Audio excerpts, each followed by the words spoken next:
I'll sit down in front of that house. I mean, it gets emotional when I say some of these stories. So I sit down in front of the house and say, when am I gonna be what I wanna be? When am I gonna? So these are kind of like the things that shaped me. And like, I always tell myself that no, there's no way I'm going to live my life and not like be intentional about what I want to be. I'll just tell myself that no way, I'm not gonna be poor. I'm not gonna be a mediocre. I want to make impact. What was the relationship like between you and your dad? One day my brother just called me and said, don't you think you want the knowledge he's going to give you? Don't you think you want the blessings he's going to give you? And that day, I mean, my head reshaped. You lost your mother at age 14. Yes. How did that affect you at the time? She would just say, Yashola said she saw you this. I was a young boy. I literally had no idea of what she was doing. But you know what she was doing? She was using psychology to check if I was a good child or if I wasn't a good child. I love my sister so much. But in fact, she loves my wife more than me right now. Whatever you want to say in your child, start.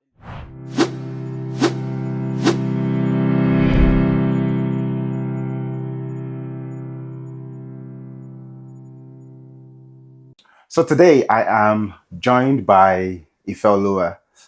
He is a technology leader, innovator, and mentor, and is currently serving as the manager of the web development team at one of the universities in Newcastle.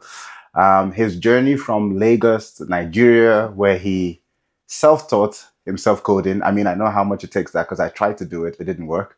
But he self-taught himself coding with limited resources in Nigeria.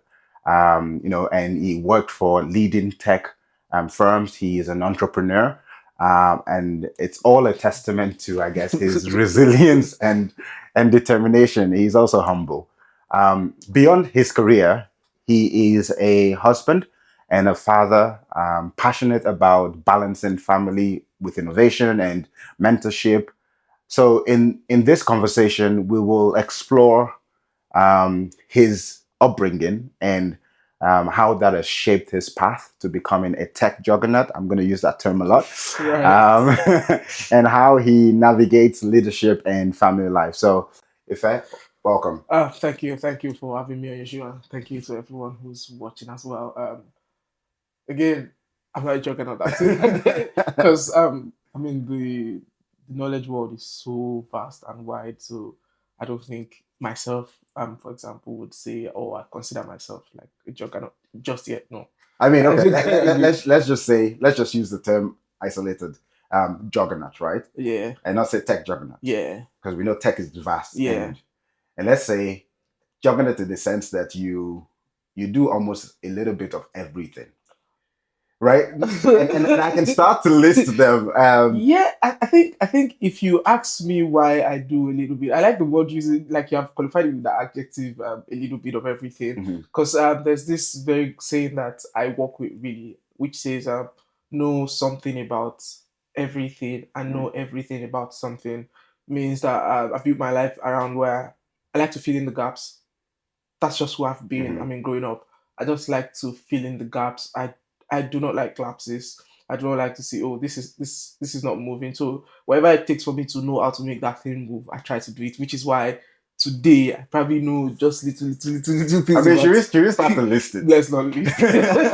Because you play the drums. That's one. Musically, you play the guitar. You play the keyboard. You sing. Oh wow. You play the traditional Yoruba drum, which is the talking drum, gongon. And then let's move away from music and go into tech and creativity. You're a web developer. Right. You also are a cameraman, so you take really nice photos, photography. Yeah. So you do some video. You do video editing. You do graphic design. I saw you draw yesterday, and you draw pretty well. And I know you do some UX and UI as well on the side. So what do you not do is the question.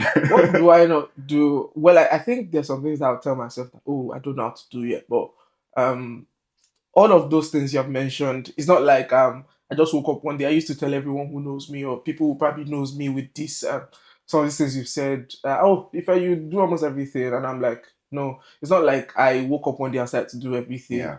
Just like I'll start with my music journey and then come into tech as well. So I'm a church boy. I grew up in the church. Well, we're living in church, but as in we were the go to like church almost every day boy. And I just love the drums. That was the first ever instrument. No, okay, so it wasn't the first. I went to a Bible or like a church school, right? Okay. So the school I started from was a church school.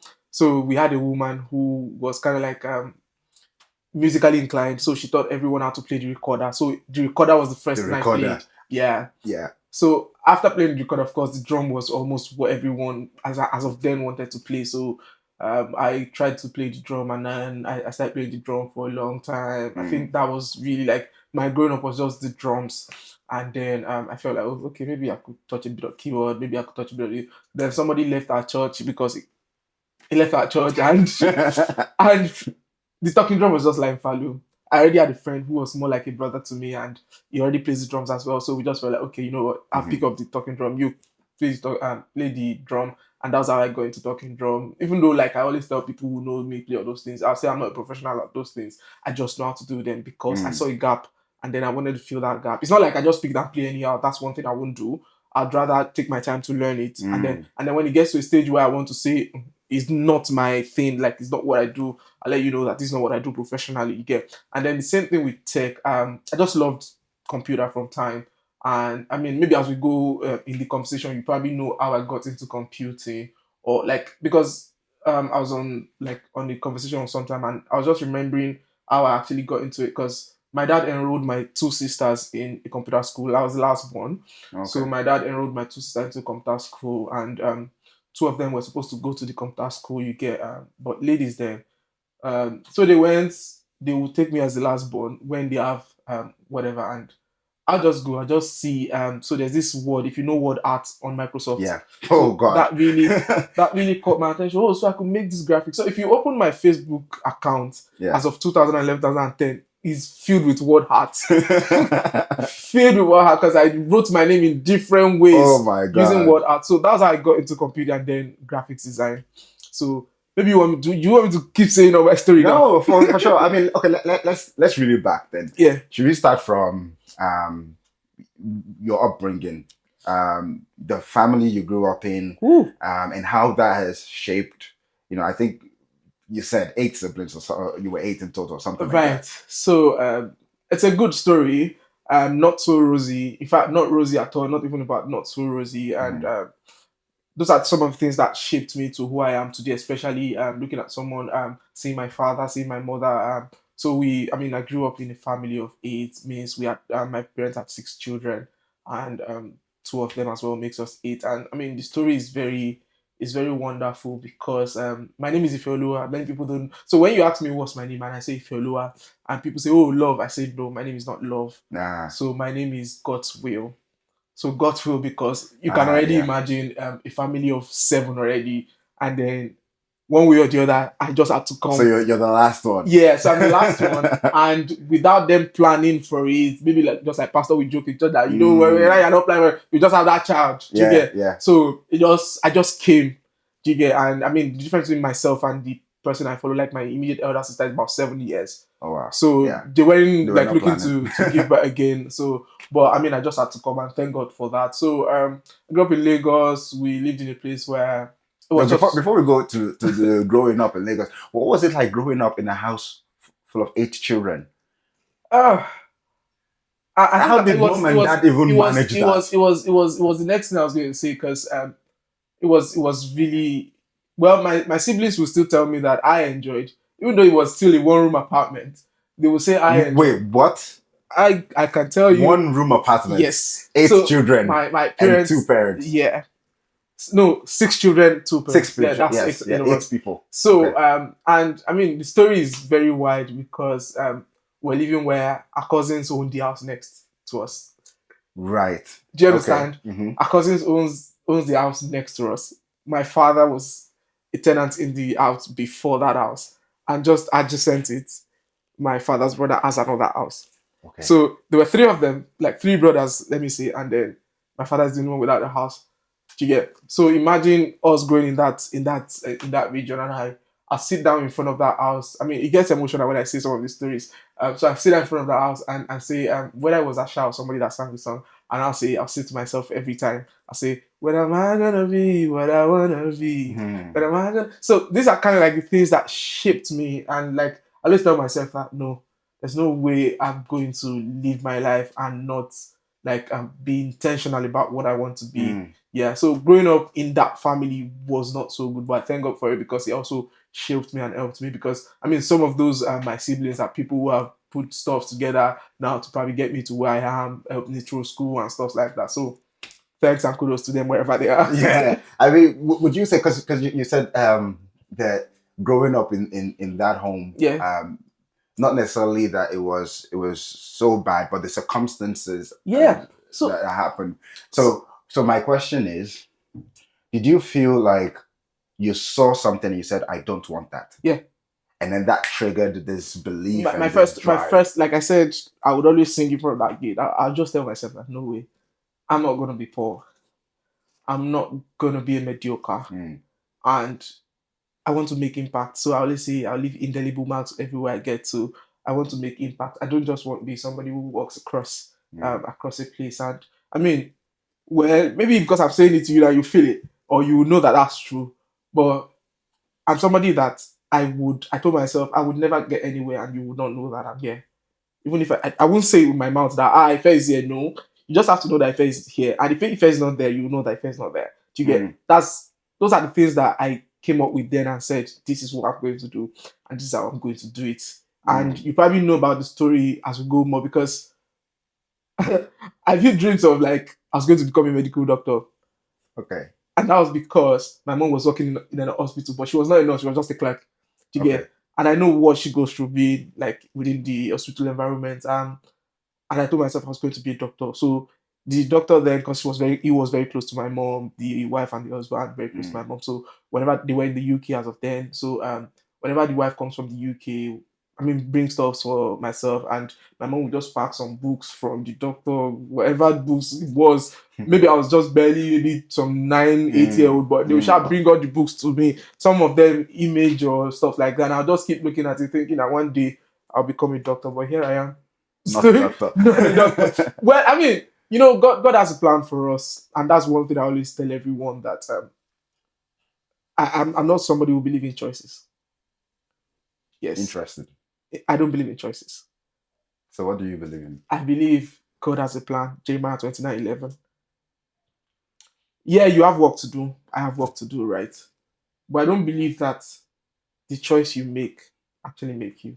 I will have compassion on whom I will have compassion on, and I will have mercy on who I will have mercy on. So I always tell myself that, see, just do your thing. But you see that God, wherever He is, He has a plan. We will just have one prayer in mind that God, please make me a vessel unto honor. So because if you look at choices people make today and you see what the outcomes are, you see people. I'm not the best software guy if you ask me to be where I am today. I'm not the best. I don't think I know so much, right?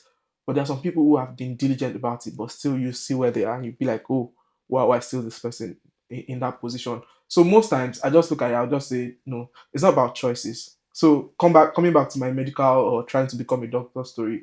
So when I finished, in my secondary school year, no, that'll be year 5, SS2, right? I'd already gotten my YEC results ready because I mean I like to try stuff. So they made me try GC, so I passed, and then I was just waiting to get into medical school. Oh, sorry, university. So I applied for medicine. I think in one university like that. I applied for another one, microbiology. Just things within medicine. And when I picked those, I think I had 68% in one of them, and in the other one, I think I failed or something. Maybe I had maybe average or something. And in that one where I passed, like gallantly, 68% was gallant as of then. Wow. In Nigeria, we should know we all know one thing where if you are trying to aim for something and then they give you a result, that result at least worst like sorry for my English, No like worries. worst case, they will tell you, okay, go and do this thing. Do you get? Which is something that actually happened even later on. Go and do this course, or maybe do an agri course, or do this something. And it was just funny that that university didn't even offer me anything. Really? Yes. So my brother is kind of like this spirit person as well. So he was just like, why are you wasting your time? This is not for you. Do you get? It's not because it's not like, if I would say maybe it's not like I don't have that knowledge or that skill or the results to get into that course. But I just felt like I tried the first time, second time was even worst case, no results. So my UTME result didn't come out the second time. My sister tried a lot of buttons just to see, oh, what exactly happened to my results, but it didn't come out. So I moved on, and then by the third year, so I wrote the exam 3 times. By the third year, I just said, you know what, I'm not doing it again. So somebody already told me go and do engineering, so I picked electrical electronics engineering, and as God will have it, they didn't give me electrical. They gave me agricultural engineering, and I chose engineering not because I wanted to become an electrical engineer, even though I destroy stuffs, right? I chose it because I just wanted to become an engineer. I just want, like I Oh, said, the yeah, title thing in especially in yeah, Nigeria. yeah. I just wanted to be. I don't want to be just anybody. It's either I'm a doctor or a barrister Or a or an lawyer or an engineer. engineer. One of the Nothing three. else. Not Do you one of get? or an accountant. No, my star was one. No, no, I wasn't interested in anything that way. So Mm. either of those big grammar names. So I felt like okay, let me just do the engineering journey. It doesn't matter. I just went into school. But when I got into no, not when I got into school. Before I got into school, because of course, like my usual thing, just like anything I like to do, we've just practicalized it here. Before I do anything, once I try to do it myself, and I just go to the internet and make a research. So I just tried to search about the university I was going to because I know nothing about it, Mhm. and then I found this guy. His name is Moshope, and I just saw, oh, he was Google ambassador then. That was my dream. All the What? school stuff, all the school stuff that I was going to do just by the side. Do you get? I mean, I just saw that, oh, this guy was a Google ambassador in this university. Uh-huh. So I tried all my best to work in that part. To become a Google ambassador. Yeah. So, well, as of the time when I was getting into finals, they had already scrapped stuff like that. But again, I became Mozilla ambassador. I became ICT leader for my university. I did Mm. the first electronic voting system by Funab. As of today, I built it. As of then, in I think 2013, 2014, thereabout. Wow. So I did all those things. I mean, you would hardly find anybody who doesn't know Ife in that set. Do you get Mhm. within engineering and the likes like that? I really pushed for it. Not like I didn't want to be popular, but I just let my technology speak for Yeah. me. As of the time when we are preparing AutoCAD and all those stuff, I had gone to learn all those things so that everybody knows that this guy is the go-to guy for tech. And I mean, a lot of my I'll call them colleagues now. Then in university, everybody still knows Mm. if he has that guy, that computer guy, and we thank God for what it is today. So that's kind of like been my journey into. But again, I kept learning. I kept telling myself that that background I'm coming from is not what I want to replicate. Is not what I want Yeah. anyone to Yeah. around me Yeah. to also replicate. So that's such a powerful driving force, right? Yeah, Where it where was. you recognize what you don't want, Mm-hmm. and then you do everything to get to where you want it to be. But it seems like you didn't ever have at that early stage a clear goal of this is what I want to become. It's sort of like a what society classifies as, should I say, big men or important figures in the society, and then you eventually landed on this guy's page. I think you said Mushope. Yeah. And then would you say he then became, I guess, your first introduction into what we now know as computer engineering? So I was already doing computer, Okay. right? I was already graphics guy before anything. In fact, I got through a lot of things in my life. So I started using Lawyer as of 14 years old because Mm, I built my first app as of that age. And that was prior to even getting into universities because I've done a lot of hmm. these miniature apps then. So Mushope was just the guy who made me feel like, oh, I could get global. Do you get I global see. recognition? It's not like he was like the, and it's not, again, we weren't very close, but I'm sure that I met him and he knew Hmm. me. We know each other. Do you get?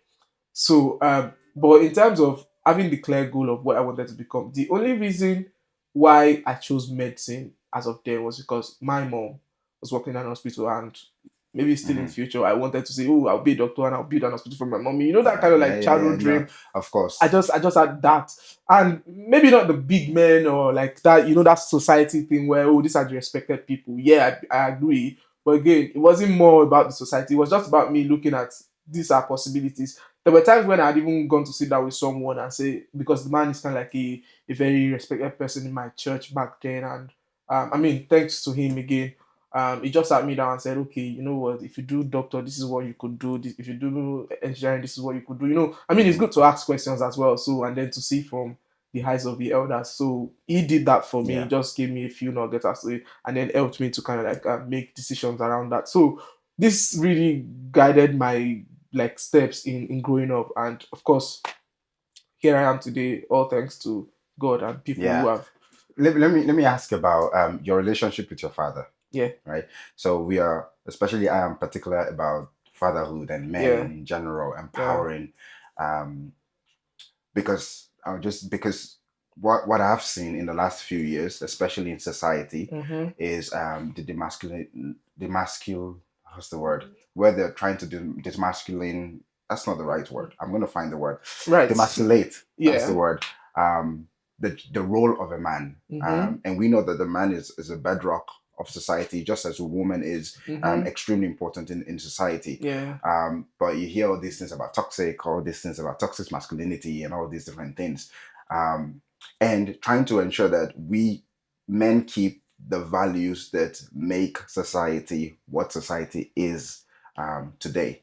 So, and I know that one of those things is relationship with fatherhood, mm-hmm. especially in the Black community. There's this disjointment, especially in America, where you hear the term baby daddy.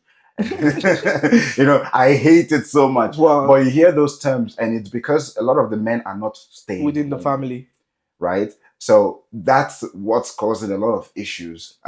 So when we look at the relationship between you and your dad, I've always thought that last borns usually have a little bit of leeway when it comes to discipline and Hmm. when it comes to a lot of, because I look at my younger brother who is the last brother. I'm like, yeah, they let you get away with a lot of things Right. that they wouldn't have let us get away with.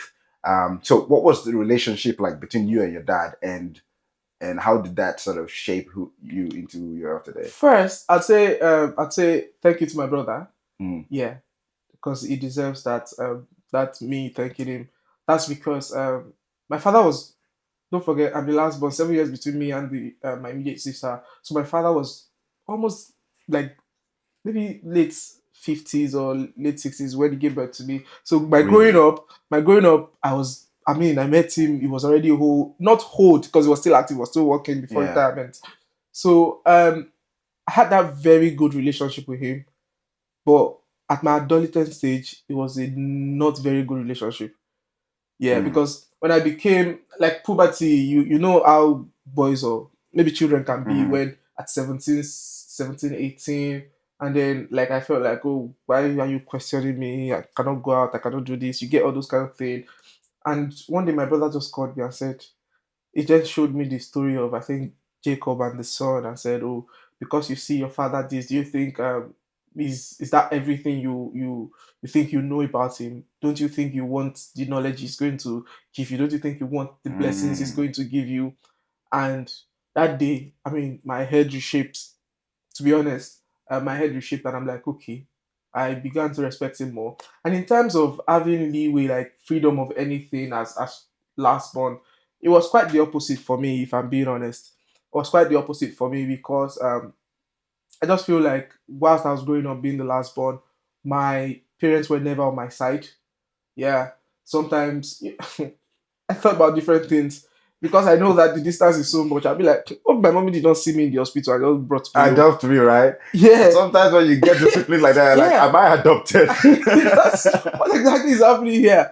So, I mean, I'll give you an insight. So, there are times when some things will happen, especially with my immediate senior sisters, about two, there are two of them, and I'll be like, but you know, these people are the ones that for. Why am I being the one for it? But my parents would never, ever, Mm, under any circumstance, say, oh, if I was right for anything. Do you get? And right. don't forget, if I was this bright boy as a child as well. So there was this element of pride my parents were trying to curb. I see. Do you get? Hmm. My father will always tell me, right? I'll give you an instance. This is the, I don't know if my sisters, but my sisters would know, like, this is the most ridiculous thing I've ever heard in my life. So, my mom died when I was 14, right? And in the whole scene of my mom, Hmm. like, my mom's death, my father then called me and said, do you know what that man just asked me? That was the man that I spoke to when I was going to pick a course. Okay. He said, do you know what that man just asked me? I said, no. Then he told me, he said, he just asked me if you're a well behaved boy. Do you understand? Yeah. Because everybody in the church knows me that, oh, this guy is bright boy, you know, all those things. But what it just did then, it just made me realize that your father is a very important element in saying this is who you are, and people will take you for that. Ah. Mm-hmm. Do you understand? Any other person is just like vouching for me and saying, "Oh, my son is a good boy." Even though, like I was saying, I mean, it was my adolescent stage and it was all not rosy. But it just told me that, and I'd be like, so somebody could actually come to my father and ask if I was a well-behaved boy Mm. amidst the whole thing. And since that time, and when my brother told me about some of these things and said, "Do you think you've got all the knowledge in the world? Don't you know the father elements in growing up and all those things?" And since that time, by the time I finished secondary school, by the time I always placed him higher. To get so like I think my wife knows about this as well. If no matter what goes wrong, right? No matter what is about to happen, because my wife and myself went to the same university. If my father says that's the end, trust me, that's the end. Mm. Yeah. If he says that's the end, like so if I mean I said an example, there was a time when my stars were calling me in school and say, "Oh, there's trouble in university, we have to be coming home." As a stubborn boy, no, we are not coming home. I'm not coming home at that time. And the next thing is they just tell me that I'm telling daddy now, and it doesn't even speak twice. It's just like Shoti Bagera Mabole, that's all. Do you understand? And at that point, I knew that the father, like I'm somebody who I was just seeing a movie some days back with my wife, and I was just like, I think I quite agree with the society has done a lot of harm today in terms of making it look as if anybody can be a father, Mm. anybody can be a mother. Yeah, I won't throw away the fact that there are some people that might be overly irresponsible, Mm-hmm. but again, I think what makes up a child, I wouldn't say whether a male or female in this case, but I think what makes up a child is those two elements of the motherly love, the motherly care, the mother and the father's presence of that Yeah. firmness. Do you get that firmness? Kind of keeps you. I mean, gives you grip. Do you get? Because I mean, surveys have shown it. A lot of research have shown it, and we know it's not a good thing to share, but so many of the people in the prisons today, you find out that the fact is they grew up in a broken home, Yeah. and it's not a good story. But again, I do appreciate that my father stayed, and what my wife will always say it, when we were about leaving Nigeria, we brought him down to, because I mean his house is far away from us. We were in Abuja, so we came to my sister's place, and Oh, then we were just together, took pictures, wow. took him out, and all those things. Even though it was still active, but not it was a bit old already, and so we had all those times. My father was, and my wife would say, "Oh, having that small time, my father was very precious." And having Iliri also have pictures and all those things. It was Yeah. really Yeah. good moments. And then when it was getting to the old age, like where he probably was no longer too active, the only thing he does is maintains his house. To get that thing where you now start hearing words of wisdom. It now came to life where my father would just tell you some things. You'd be like, he will tell you his mistakes. Do you get? Yeah. And I think I learned a lot from that as well. So there were times when in the night, I mean, just to hear from me, you just sit down, he'll tell you some of the things that happened, why some of these things happen, and you'll be like, oh, and then it just makes me see through that same lens and know that, okay, maybe these are some of the things I need to avoid, as well as a man Yeah. and all those things. I mean, you kept saying something like the father element. Yeah. I'm interested to hear from you specifically. What would you say are examples of the father elements? And like I just said, I think that part where if everything, no matter how high my stubbornness or how disobedient I can be, immediately Mm. that word comes from him. You get, Mhm. that's the end. But why? Why did so? Because if I your think the sister fear of said that pain for those years also still it still plays back. And then again, I think again, yeah, I know there's the element of respect, Mm. but again, I think I've grown to an extent where I know one thing: this world revolves. Yeah, I would want to. He's seen me, not everything I want to be, but he's seen his son be successful, right? And those were because he kept me within the confines of himself and said, "This is what you Yeah. can do. This is what you cannot do." Yeah. I would also want to replicate the same thing for my son. Do you get? So every time something like that's happened or somebody says something to me, like maybe an elder, the first thing that comes to mind is, would you like when someone is saying something to you, or you're saying something to someone in the Mm, future, and then they are just kind of like being rebellious against that? So that's the first thing that comes to mm, mind, forgetting the past of maybe, yeah, they'll discipline me, they'll do this. But again, I want my child to not be rude to me. I want my child to listen and understand that. I mean, they make mistakes. Well, I mean, fathers make mistakes too, mm. but I feel like when whatever happens, right, they would always have an idea even better than you in the long run. I read something from somebody a few days ago, and he was just saying he was in a room. Um, I don't know his full name. It was just this boy that played Enoch in Adeboye's movie, that the Yeah, Adeboye. yeah, So that guy, he just said, he put a picture of himself and, I mean, Nigeria's past president in Obasanjo, and then he just said something, and I read it. I calmed down and read it because I'm not a social person that want to read people's comments. But I sat down and read it, and he said one thing. He said that he was in a room, they asked a question, and he immediately had the best idea in himself. He felt he mhm, had the best idea, but it just took a minute to just hold on and listen. And then when he heard the man speak, he knew that life is there are two different things. different things. There are two different things Experience matters so much, completely. so much. Like I completely resonate with what you said. In sense, sometimes I think I have the best ideas, Mm-hmm. and I'm like, oh, I can't wait to drop this bomb. Exactly the way he I was can't saying wait to it. drop this knowledge bomb, and then I just hear someone else speak. I'm like, oh, Whoa. that's much better, much better. And I would say that that is the should I say the benefit of diversity. Mm-hmm. I think myself and my wife, who were, I can't remember exactly what we were doing. We were doing something together. Um, and then she was doing it in one way. And then I just came, I said, well, why don't we just try it this way? Mm-hmm. And then we did it and it worked instantly. Yeah. And it just makes me to picture why it is important for us to have some level of diversity.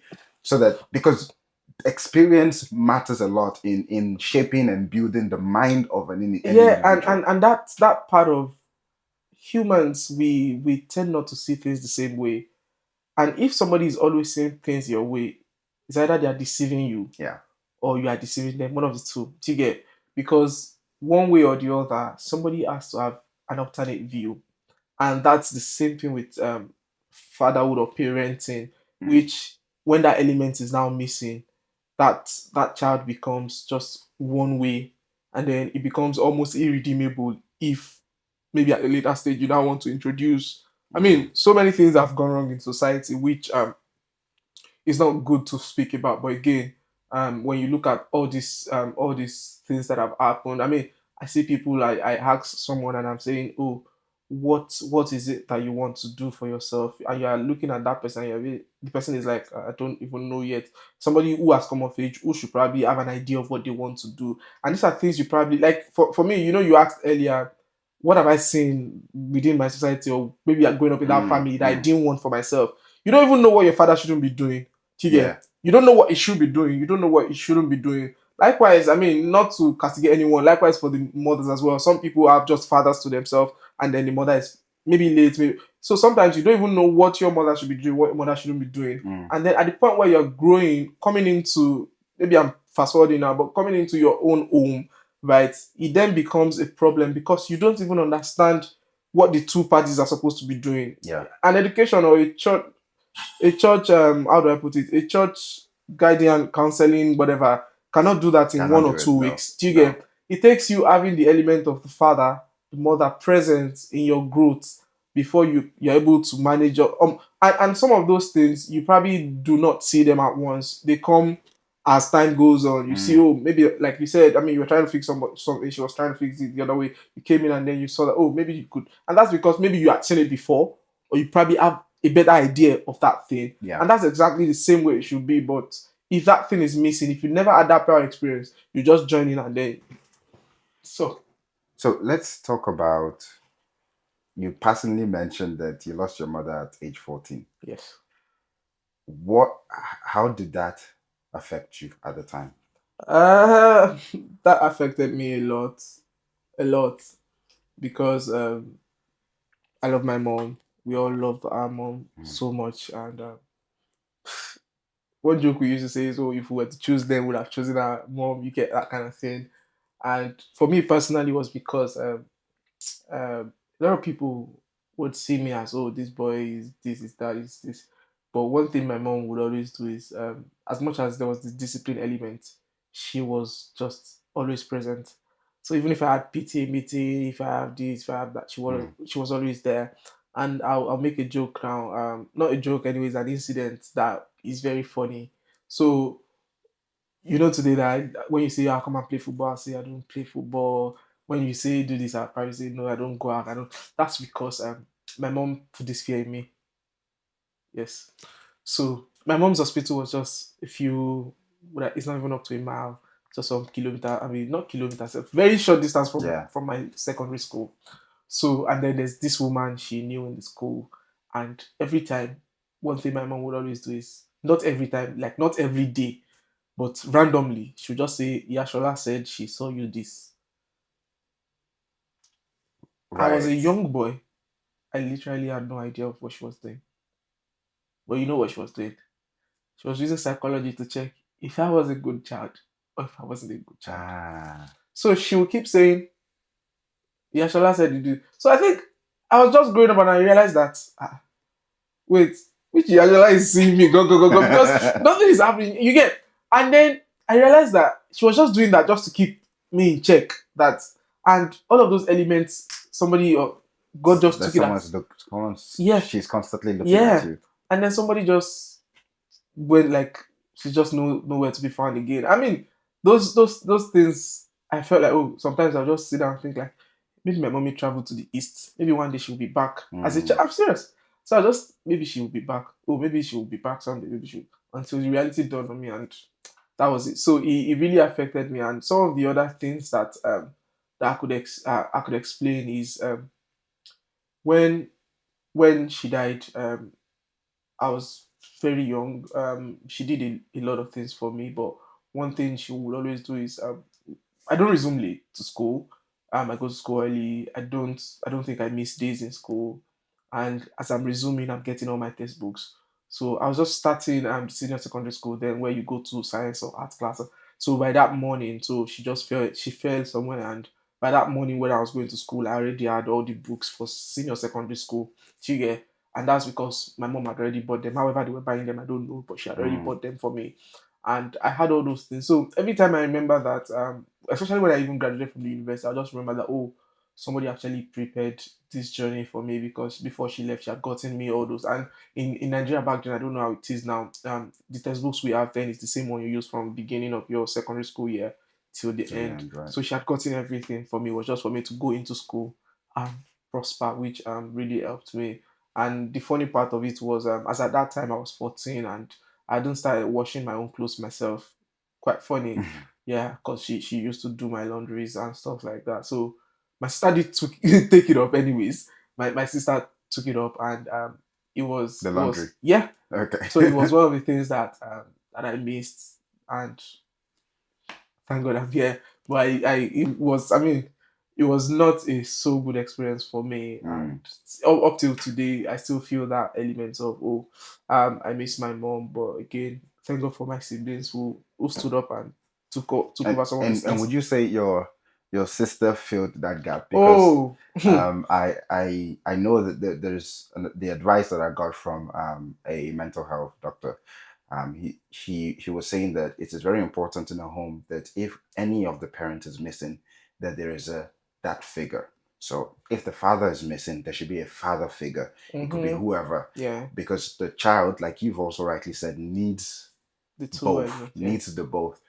Do you think that at the age of 14, maybe you've grown past the stage where you need both, or would you say someone else filled that gap and it was absolutely necessary? I needed that. Oh, I didn't even need it, but I needed it till yesterday, right? Right. Yeah, till this moment, right? So my sister took it up, and maybe I can say she overplayed the role. To get like, I mean, wherever she is, if she's hearing me, like, she's the best person ever. Like, and everyone knows that, and everyone respects me for that.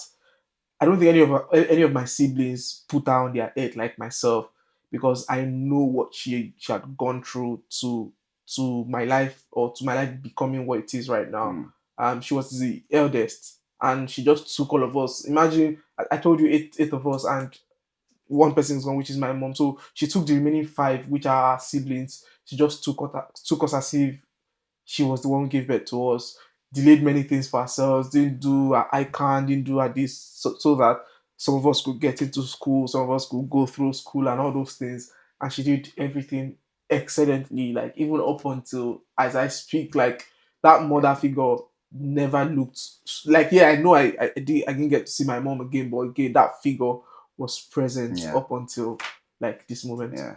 And I think a lot of people underestimate the connection between a man and his mother.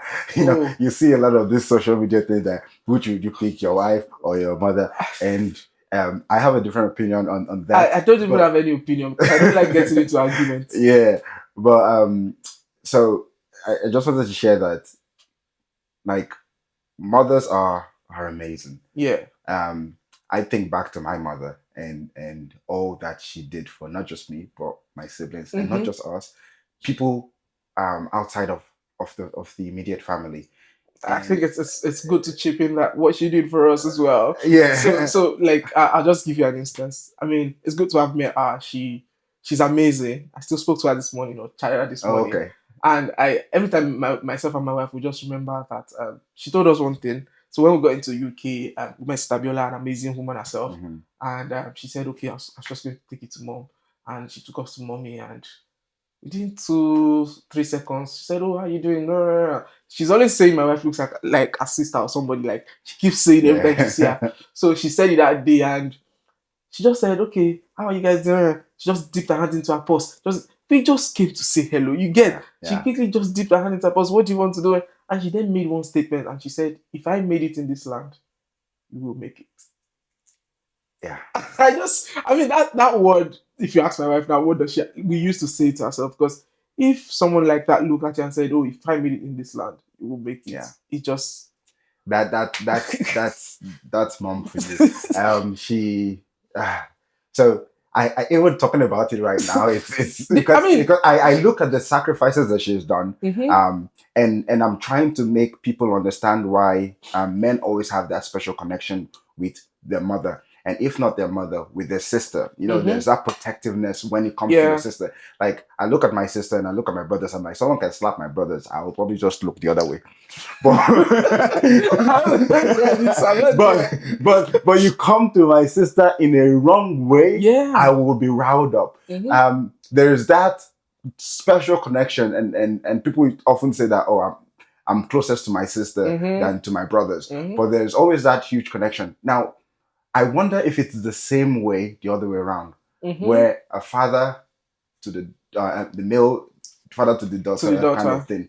Um, and I know that you have a daughter, which is why I'm asking that question. Mm. So, well, my daughter is still quite very small. I mean, she But she's just, daddy's girl. yeah, I wouldn't say so because sometimes I still feel jealous. My wife feels jealous at times, but Hmm. sometimes myself I feel jealous. So that's what I'm saying. She's still very young. She doesn't know what she hasn't made. No, let me not say she hasn't made a decision. It's not a decision to be made. You get Okay. asked to maybe favorite or something. Hmm. But again, I feel like for her, it's more of whatever comes to her mind is what she's doing right now. She gets, and she knows one thing: when she's outside, she probably wants to be with the mom more. When she's at home, she wants to be with the father. Mm. I mean, that's just an experience of what I know. I mean, and my wife knows that as well. Maybe because we spend so much time together at Yeah, home, yeah, being. yeah. But when we are outside, she just wants to stay with the mom, and that's because maybe the mom will not say, "Don't run out, don't do this, don't Mm. do that." But me, I'll be like, "Oh," and sometimes I do feel like there's that connection. But again, she's still small. I wouldn't say, "Oh, there's the extreme connection."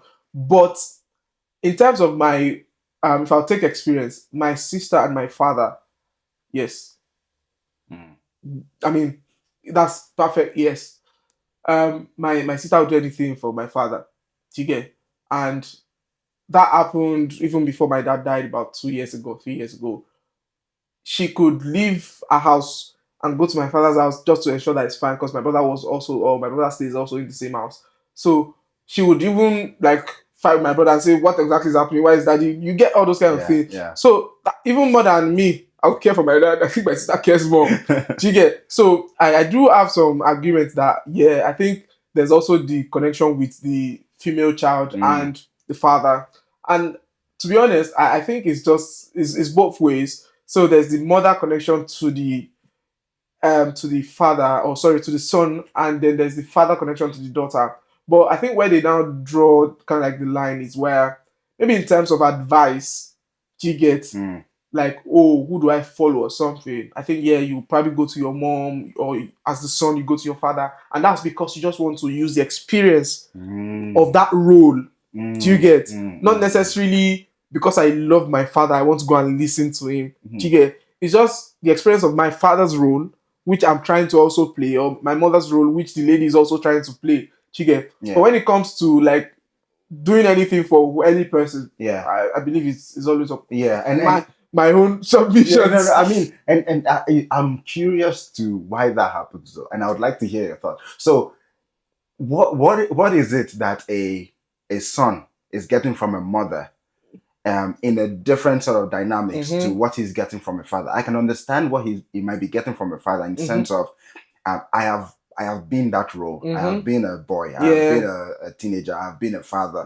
I've been that role, and I have a lot of experience, knowledge, wisdom that I can pass to you as my son, because you're going to go through the same sort of journey. So I understand that, but what does a son get from the mother that binds them like a? So I think I don't know whether it's the same thing, but electromagnetic forces and all those things where like forces would always repel. You get, and then like unlike forces would like attract. So I think it comes that way too, because, and again, I must say that as you grow, some things tend to change. You tend to love your parents the more. Yes. As you grow, and that's maybe because you're seeing what they've seen, and you're probably seeing like, oh, so these people went through this just to make me who I am. So that element is there. You love your parent more. But the son to mother connection is more like, oh, I'm seeing maybe someone who I want my wife to be like. Do you get? For a father to have brought you up, I'd say he's already successful in parenting. Do you get? For a mother to have brought a lady up, she's also successful in parenting. For you guys to get married, they are successful in parenting. So as the child is growing, it's saying, oh, why isn't my wife doing like my mother? I'm being very honest. Do you understand? So there's a lot. I mean, sometimes involuntarily you just realize that, oh, it should have been. This is how my mom does this. Sometimes at the very early stage, I'm not so like long in marriage, but at the very early stage, I just feel like, oh, my mom doesn't give me this one. Everybody knows me for that. You get like my mom doesn't give me this one. Which one is this one?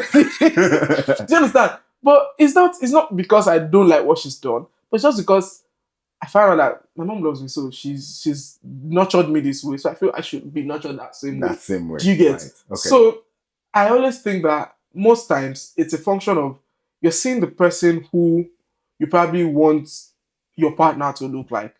Do you get? Because obviously, except otherwise, you already feel like your mother was a success in bringing you up. Do you get?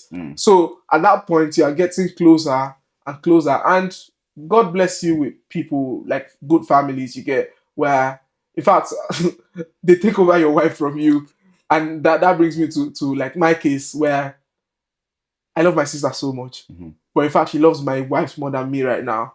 If you ask me. So I think that happens. You get, and my father is just. I mean, whilst he was alive, he was just my father. I love him, and you get that kind of thing. If it was my mom as well, it would be the same thing, exact replica, and the same thing for my wife's mom as well. I mean, she would say that she will speak with her daughter, but she believes that talking to me would speak more to her daughter than me. You get that kind of thing. So I think it just happens that way where as you grow, you're just seeing someone in them, or your parents, maybe your mother for the male, or your father for the female, where you feel like, I think my husband can't be like this, can't emulate this person. So I think it's a function of that, and then you get attracted so much more even to that person. And you kept mentioning that at the beginning of your marriage, you were saying my mother didn't do it this way.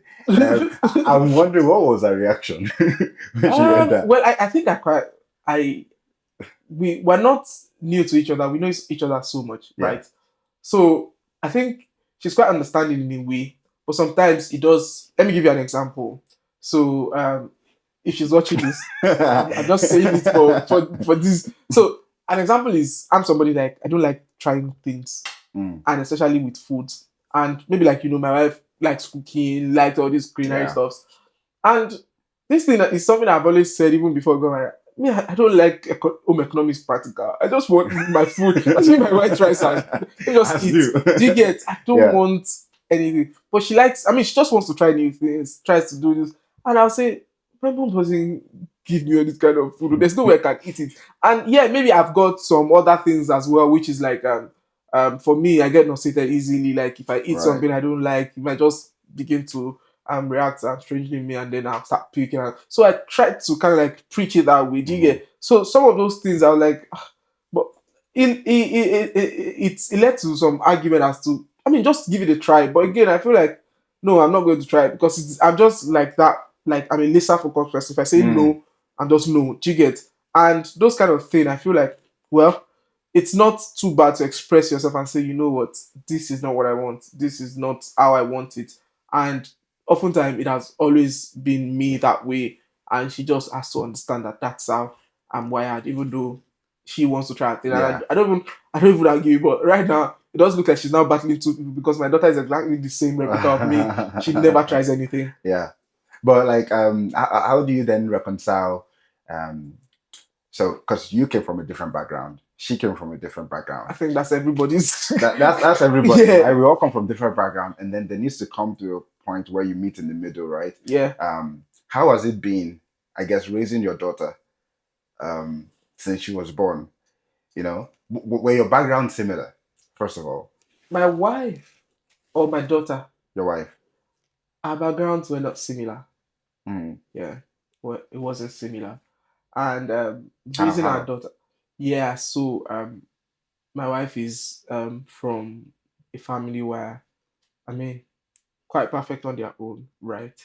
But again, they had their own issues. They were not as much as hers.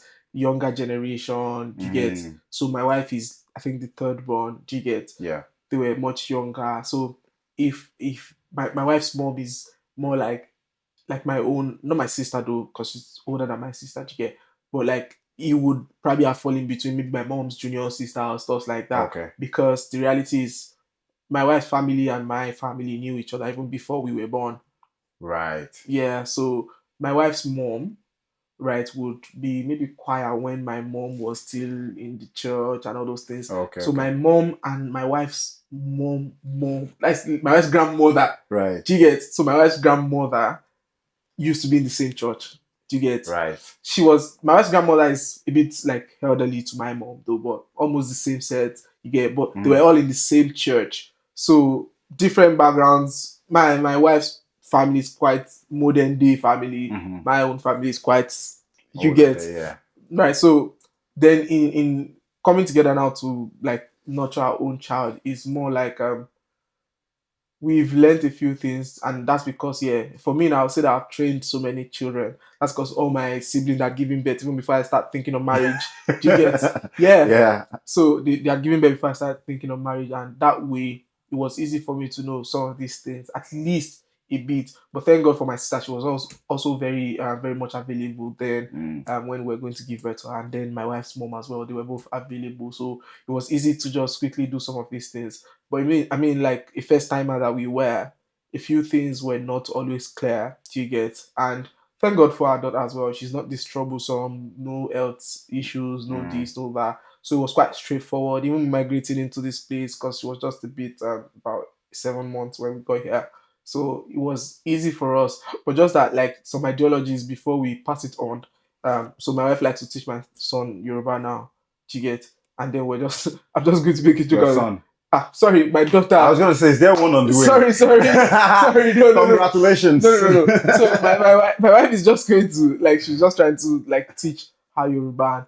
I'm more of the opinion that I was more of the opinion that no, let's just make it maybe correction and stuff. And then you're like, no, I want her to like start speaking it back so that we don't lose that part where she probably quickly learns it and stuff like that. And I'm like, okay. When I tried to pitch my point and it wasn't working, I just backed off. Do you understand? And I felt like, okay, maybe she has a point. Maybe I have a point. But in the long run, as the child grows, she would understand better. And I will see the advantage. I'd also be real. So many things my child knows or my daughter knows today is because even though she spends time with me, right? But so many things she knows, she learns it from my mom. 100%. Like my mom and my wife would sit with her. They will be doing this scribble, write, read the What Bible. is wrong with us men? I don't know what is wrong, oh, to be Because it's honest. my wife that does those things. Yeah, I don't know what's wrong, oh, but she will sit down, read the Bible. Like my daughter likes to pray every night. She'll say, let's read the Bible, let's do this, Mm, let's do all those things. That's because my wife thought that. It's not because I had any impact yeah, whatsoever in yeah. that. But again, I used to tell her, I would tell her that every time I see Lady do these things, I'm just proud of you. Because if you had left this responsibility to me, the only thing I know how to do is just, I mean, if you, okay, for instance, if you see her, maybe we used to make some videos and maybe funny videos where she Mhm. probably say, oh, she's trying to play keyboard. Those things, maybe it's just within a few minutes, I just quickly teach her, and yeah, thank God for that she's got this retentive memory as well. She will remember them and then come back, try it, and knows how to do it. Those are just the simple moments I try Mm, to spend with her. Most times, I'm in my workstation, just there sitting down, trying to work, or like I just try and give her something to work with. But my wife tries to, if she's not trying to rest, she tries to spend time, sit yeah. down, nurture her. I don't know how that works, but she's been successful with that. And I think that element would have been missing if she wasn't there. And maybe the element of me saying, sit down there, stand up too, would have been missing if I was not there. So I think it worked both ways. And that's how we've been able to do it. It's not like our backgrounds are entirely the same. Do you get? Mm, But and then she came from, my parents were not my mom was an evangelist before she died in our church, but she was not a full-time pastor. But my wife's mom is a full-time pastor, so my wife grew up in the church. You mm. must wake up to pray, you must do all this one's kind of setting. So Yeah. she had kind of like imbibed that in my daughter. And then, Yeah, it's kind of like that discipline that yeah, you grew up with and you're trying to yeah. So pass so pass that she's on. passed on those as well, and I think it makes so much sense to me when I just see her show off some of those attributes as Yeah. well. Fantastic. Do you think that it's so you said you sat with your father Mm. and then he would sometimes just give you these wisdom. Yeah. Um, would you say those wisdom are more general or specifically for you as a son? I think it will be specific if I'm Right. being honest. So when my father sees you trying to do something and he knows that that thing is not for you, he just tell you that I didn't teach my children how to do this. You don't waste your time. You get? Mm-hmm. So because he knows that that thing that he tried to do it, then it didn't work for him. So there's no need for you to try to do it. It won't work. Just move on or find something else. You get? He says that a lot. Mm-hmm. And when it comes to maybe like I mentioned where he had a house. I'm sorry, he didn't have a house then as of then, Mm-hmm. and we were amidst our cousins who had houses and all those stuff. He would always take us like do some throwbacks as to what exactly happens to the property he was purchasing there, because it wasn't like he was just sitting down and being Yeah. lazy. He Yeah. was actually trying to purchase something, and if you know the story of Nigeria back then, if you buy land somewhere, they would wake up next day, somebody has collected it, Somebody's collected it. all those things, Yes. and he had Yeah. series of encounters like that. And when maybe like when we're going to do our property and stuff like that, he could tell you, oh, this is what you should do, this is what you should not do, Mm. and I mean how fast you should react to stuff when it happens, um and then as well as extended family as well, how to handle extended family. Like Yeah. I'm most likely the not even most likely I'm the most protected person in my family, being the last born. So I barely do not know anyone, which is why I said my sister was still important as of even until yesterday. Yeah. And she was Yeah. just telling me some things, and I'm like, oh, okay, you get Yeah. that kind of thing. So I think he mentioned a few things around that as well: association, people, family, and yeah, sometimes he will give nuggets of business as well, because Mm. it's got this vast knowledge. So I'd say my father was not he's not entirely what I am, do you get? But he's more like someone who knows everything about, like, yeah, something about everything rather. Yeah. So I'll give you an example. So when we're supposed to build our first house, which is like my father's house, he just did one thing. He just told me that this is how the house is going to be. He drew it offhand, drew the plan, drew everything sketchy, right? And like the computer boy I was, I picked up that sketch and converted Put it it. into Yeah. the card drawings, and that was what we used to build that house as of then. So Seriously. I Not guarantee like you, going to go find not. an I am the architecture. architect. I am. So I mean, So just this has started from like when Yeah, you were born. yeah. So he just drew it, sketched Mm. it, and then just give it to me. And I mean, I can tell you many houses that I've drawn today, and they stand. Not like just drawing them as draw, Mhm. like sketch it, calculate what is required to build the house, my sister's house, our house. Well, I didn't do all the one for my main church, but I mean, some of the architectural drawings of my main church, I did a bit of them. I did some in the kitty. So like, So when and I call you Juggernaut and you're telling me, so some of those things. I mean, I don't do a lot with buildings today because I know it's not my strength. Do you get? I just knew it then, and I used it to do what I wanted to do. And of course, if I'm going to build my house, I still have to draw it again. yeah, Do you get? When yeah, I still have to draw it again. So if you ask me now and say what did I really learn from him, I think one of the things I'll say I learned from him is I can do anything. mm. Right, yeah, I can't do anything. My father always feels like he doesn't like things just being life. I mean, like I was telling you that whilst he was in his old age, what he was just doing was just maintaining the house, was just ensuring that his house was okay, his house was fine, his Mm. house was this. So he kept doing that and ensuring that nothing was like missing, nothing was lacking. You barely find my dad in a place and you say, "Oh, this thing is faulty," you will probably not have Yeah. that happen. So I think that's some of the things I've taken from him, and yeah, maybe his gentleness. Am I gentle? Ah, mm. I think I am. No, in certain situations, I think certain situations, and No, certain don't bring people, Chama. Don't bring Chama. and certain people draw out Yeah, the lion in you. yeah, I but like guess. I think generally, if you see me outside, if you don't know me, if I'm anywhere where I've not met anyone before, you probably know I exist. I just sit down there and be looking. Yeah. Um. Let's go quickly into raising a daughter. Mm-hmm. Well, how old is she now? She's 3. three now. 3 years old. So you've had 3 years of experience raising a Yeah. daughter. What would you say are the biggest lessons that you could pass on to others from when it comes to raising a daughter? I don't have any of that. I know there are some general lessons for raising a child. But I think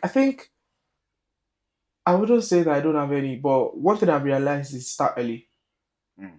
Yes, start early means that whatever you want to say in your child, start early. Like start even when the child doesn't understand, just start.